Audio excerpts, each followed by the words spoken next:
Hi friends, how are you all? Welcome to my channel. మనం ఇప్పుడు వెళ్ళబోయేది సురేంద్రపురి.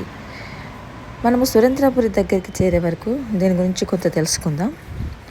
ఇది యాదాద్రి భువనగిరి జిల్లాలోని యాదగిరిగుట్టకు వెళ్ళే మార్గంలో వడాయగూడెం అనే గ్రామంలో ఈ సురేంద్రపురి కళాధామాన్ని నిర్మించారు. ఈ సురేంద్రపురి కళాధామం నిర్మాణం వెనుక ఒక మహామనిషి శ్రమ, పట్టుదల, నిబద్ధత ఉన్నాయి అనడంలో ఏమాత్రం సందేహం లేదు. ఆ మహామనిషి కుందా సత్యనారాయణ. అసలు ఈ కుందా సత్యనారాయణ ఎవరు అని మనం తెలుసుకున్నట్లయితే, ఇతను ఖమ్మం జిల్లా చింతకాని మండలం బస్వాపురం అనే గ్రామంలో ఇతను జన్మించాడు. ఇతను ఒక పారిశ్రామికవేత్త. ఇతనికి 3 కుమారులు, 1 కుమార్తె ఉన్నారు.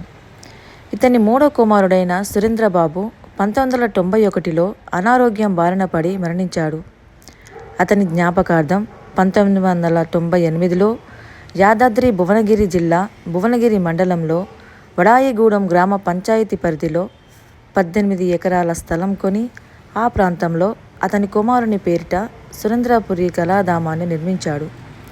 ఈ కళాధామం లోపల 3 కిలోమీటర్ల విస్తీర్ణంలో 3000 కంటే ఎక్కువ విగ్రహాలు, శిల్పాలు మరియు నిర్మాణాలు ఉన్నాయి. ఇవి 4 విభాగాలలో ఒకటిగా ఉన్నాయి. భారతదేశ దేవాలయాలు, భారత ఇతిహాసాలు, పురాణాలు మరియు సప్తలోకాలు మరెన్నో. ఇది భారతదేశంలోనే మొట్టమొదటి పౌరాణిక మ్యూజియం, ఒక హిందూ ధర్మ శిల్పకళా ప్రదర్శన ఆలయము. సందర్శకులకు ఒక కొత్త ప్రపంచంలోకి తీసుకువెళ్ళగలిగిన హిందూ ధర్మ ప్రదర్శనశాల అని నిర్వాహకుల మాటలలో వర్ణించబడింది.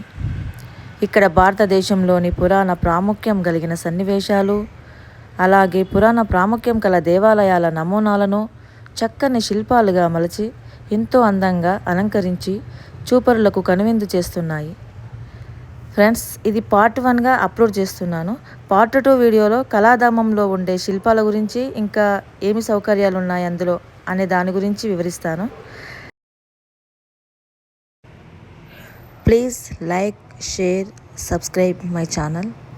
Thank you for watching my videos.